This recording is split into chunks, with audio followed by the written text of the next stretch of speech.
মোমবাতি জ্বলতে গিয়ে নিচে গাঢ় অন্ধকারকে ধরতে নিজেই গলে মাটিতে মিশে যায়। ভাবে সে অন্ধকারকে ধরে ফেলেছে। যখন জ্বলা শেষ হয় তখন অদৃশ্য অন্ধকার তাকে হাসতে হাসতে গ্রাস করে। হাতের 5টা আঙুলের আকার ভিন্ন হয়। কনিষ্ঠ আঙুল যতই চেষ্টা করো কোনো দিনও মধ্যমা আঙুলের মতো বড় হবে না, আর বৃদ্ধা আঙুলের মতো মোটাও হবে না। শরীরের গঠন যেমনকি তেমনই থাকবে, হাজার চেষ্টা করেও কিছুই লাভ হবে না। মানব দেহ যতই লোহার মতো মজবুত করো না কেন, কিন্তু মশার কাছে কিছুই নয়।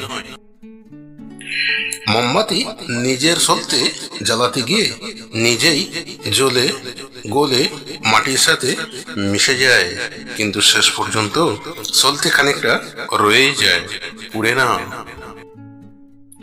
লতা গাছ কোনো বৃক্ষকে জড়িয়ে ধরে উপরে ওঠে। একদিন লতা গাছ ওটা বৃক্ষকে ঢেকে ফেলে, আবার অন্য গাছের দিকে হাত বাড়ায়, সেই বৃক্ষকে আর দেখা যায় না। সাদা কাগজ খুব সহজেই প্রথম থেকে শেষ পর্যন্ত উল্টানো যায়, কিন্তু এই কাগজে কিছু লেখা থাকলে প্রথম থেকে শেষ পর্যন্ত উল্টোতে বেশ কয়েকদিন সময় লেগে যায়। বিদ্যুৎ চমকানোর সাথে সাথে যদি আওয়াজ হয় তাহলে খুব কাছেই বজ্রপাত হয়েছে, আর যদি বিদ্যুৎ চমকানোর অনেক পরে আওয়াজ হয় তাহলে দূরে কোথাও বজ্রপাত হয়েছে।